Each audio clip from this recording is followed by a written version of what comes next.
Right. So today, we're diving into some pretty murky waters. Yeah, definitely murky. The potential pardon of Hunter Biden.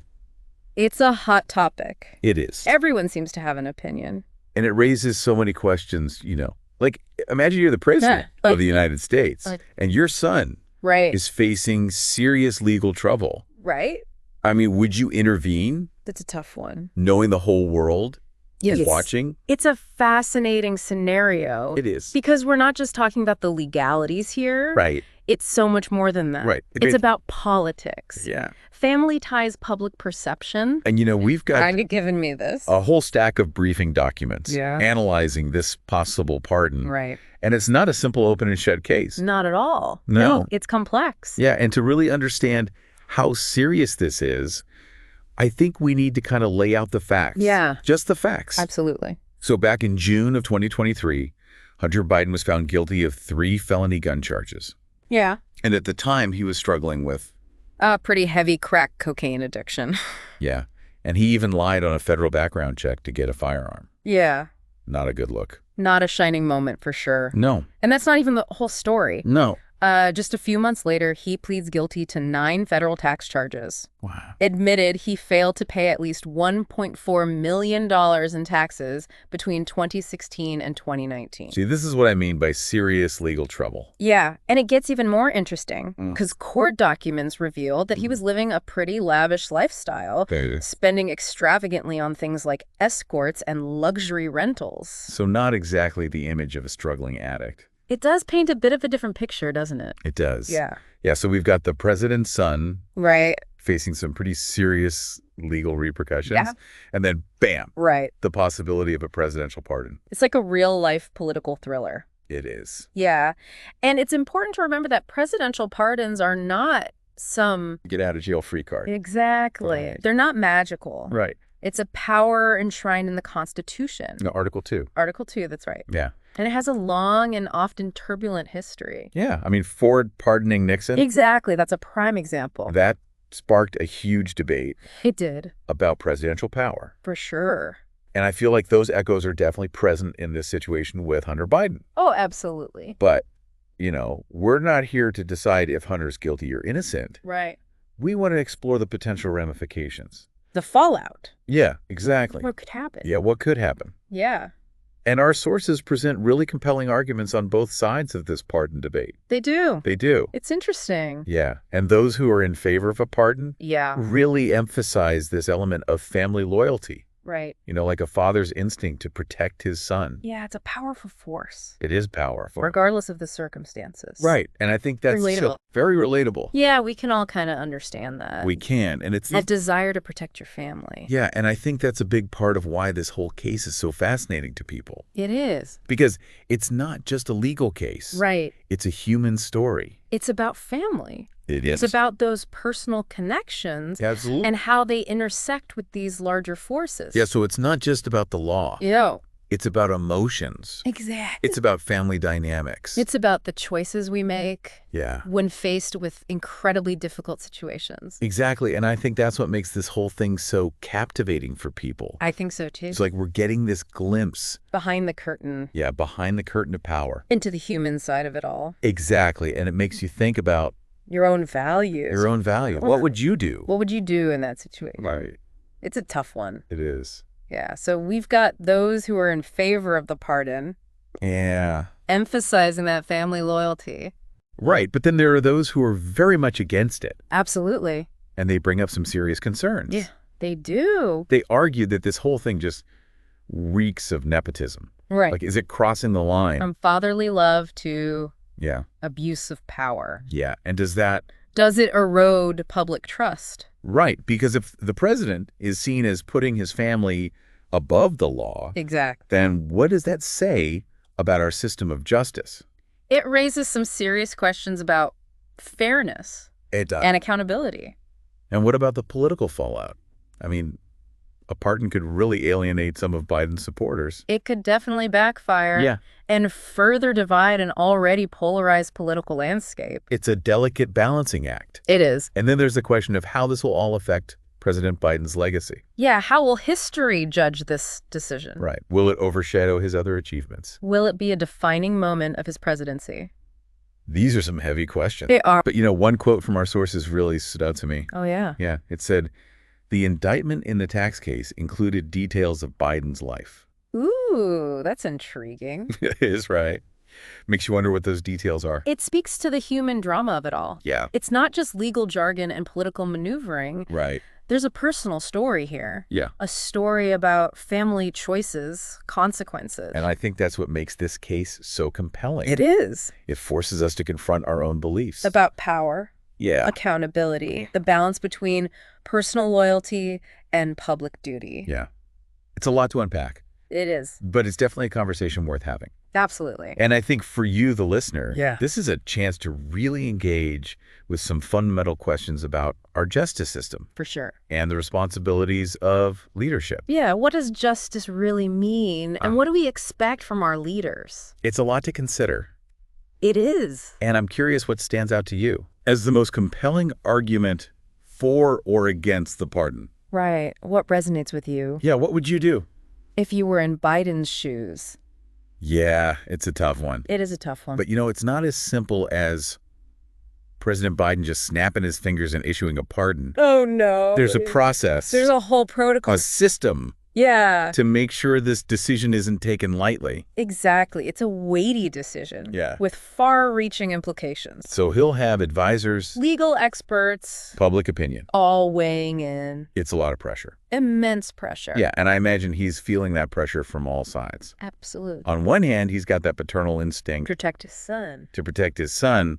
But on the other hand, he's the president. He's the president. The weight of the nation. Yeah, the responsibility to uphold the law. To maintain public trust. It's a classic dilemma. It is. Personal loyalty versus public duty. And it's a theme that's been explored throughout history. Oh, for sure. In literature. In mythology. In political scandals. And kind of struggle. This conflict between family and duty. And it resonates with all of us. It does. On a very human level. Yeah, because I think we can all relate to that. Absolutely. That feeling of wanting to protect our loved ones. Right. Even when they make mistakes. Exactly. And I think that's why this case, yeah, regardless of the outcome, it holds so much significance. Yeah. Because it transcends the individual circumstances. Right. It goes beyond just Hunter Biden. It compels us to examine the nature of power. The boundaries of loyalty. The struggle to reconcile our personal desires with the greater good. It's a powerful reminder that even the most powerful person in the world, the president of the United States, is still human. Still vulnerable to those same emotions and instincts. That drive us all. That's what makes it so relatable. It is. We can all imagine ourselves in his shoes. Grappling with that choice. Between protecting our loved ones and adhering to our principles. It's a decision with no easy answers. There are no easy answer. And no matter which path he chooses, there will be consequences. So where do we go from here? Well, we've examined the facts. We've explored the argument. Considered the historical precedent. Delved into the emotional aspects of this dilemma. Yeah. But there's still one critical piece missing. The decision itself. The decision. And that's the piece only President Biden can provide. Yeah. He holds the power. The burden. The responsibility. But that doesn't mean we can't continue to analyze and debate. Absolutely not. And contemplate the implications. We have a role to play as engaged citizens. We do. To stay informed. Yeah. To think critically. To participate in the conversation. And to hold our leaders accountable. Absolutely. And I think that's the true power of this deep dive. I agree. It's not just about gaining knowledge. It's about sparking critical thinking. Challenging assumptions. Engaging in meaningful dialogue. And that's what makes these conversations so rewarding. It is. We dig beneath the surface. We connect the dots. Explore the nuances. And we learn from each other. Absolutely. And all of this wouldn't be possible without your insights. Oh, you're too kind. Your ability to connect the dots. Well, we both bring something to the table. We do. That's what makes it a conversation. Exactly. Collaboration. And I think for you, the listener, this is a chance to really reflect on your own values. What do you believe? Yeah, what matters most to you. What would you do? Yeah.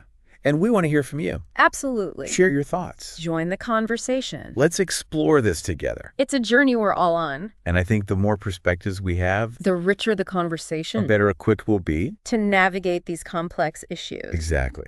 So let's keep digging. Let's keep exploring. And let's keep the conversation going. We've only just scratched the surface here. And, I'm curious about the historical arguments for and against presidential pardons. Right. It just seems like such a powerful tool. It is a powerful tool. And what are the checks and balances to prevent abuse? Well, you've hit on a crucial point. Okay.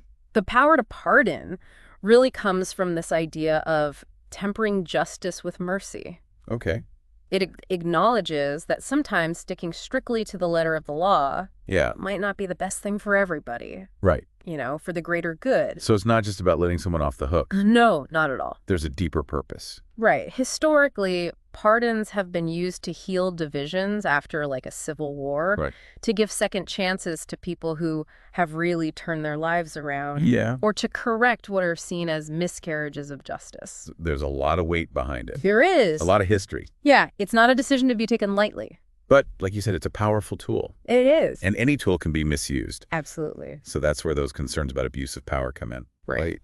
And that's why there's always this debate about what a president should consider. What criteria? When they're thinking about a pardon. Yeah, what are the factors? Exactly. And that's what makes this case so interesting. Yeah, what are those criteria? What should President Biden be thinking about? Well, legal experts often point to things like, how serious was the crime? Right. Has the person shown remorse? Right. Are they trying to rehabilitate themselves? Exactly. And would a pardon actually serve the public interest? So it's not just about the individual. No, it's about the bigger picture. The impact on society. No, exactly. And in Hunter Biden's case, it gets even more complicated. Oh, yeah, because you have the family connection, the political implications. It's like he's got two sets of scales to balance.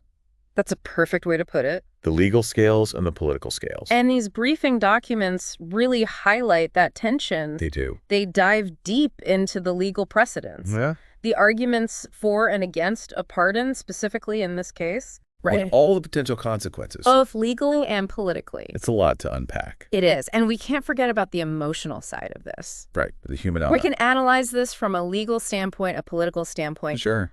But at the end of the day, this is a father making a decision about his son. And that decision could change his son's life forever. Absolutely. And that's what makes this story so compelling. It does. It goes beyond the headlines. Yeah, beyond the legal argument. It's about family. It's universal. It's about the bonds of family and the lengths we go to protect the people we love.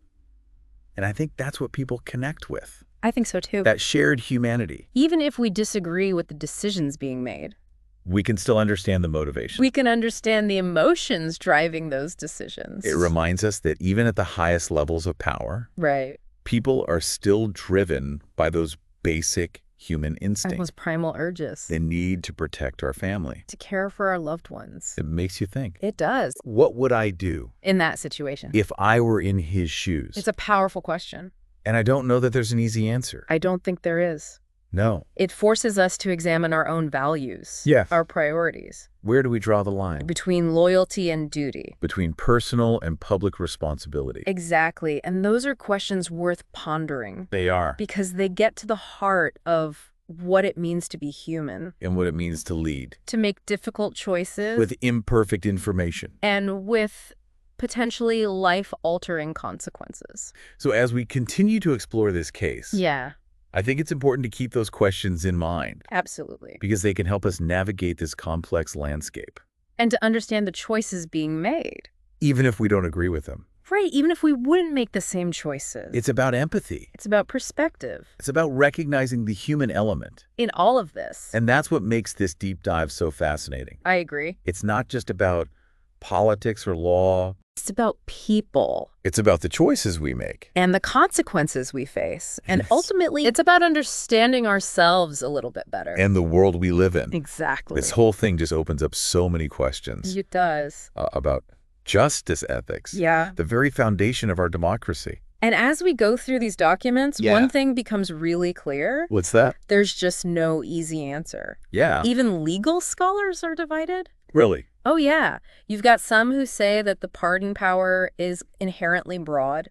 Okay. That the president has a lot of discretion to act as they see fit. Okay. But then you have others who say, no. Yeah. There should be stricter guidelines. Okay. Maybe even requiring the president to publicly justify their decision.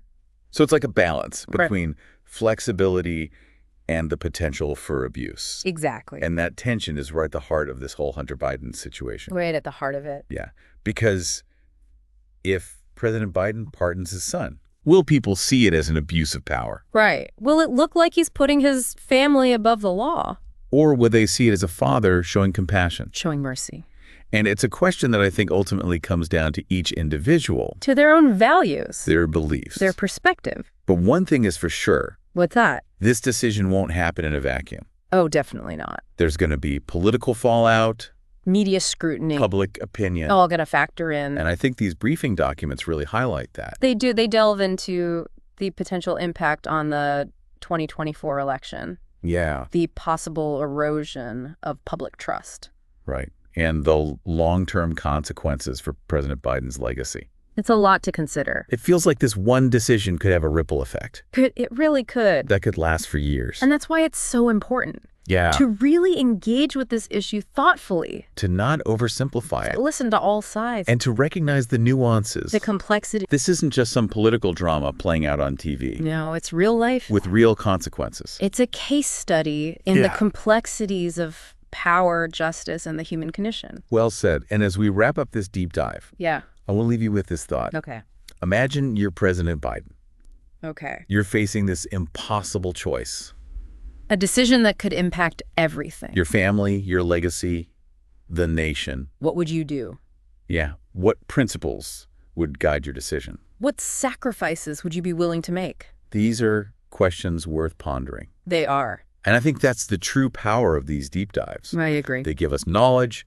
They spark critical thinking. They make us engage with the world. In a more informed and meaningful way. Absolutely. And the pursuit of understanding. It's a journey. It's not a destination. It's a journey we take together.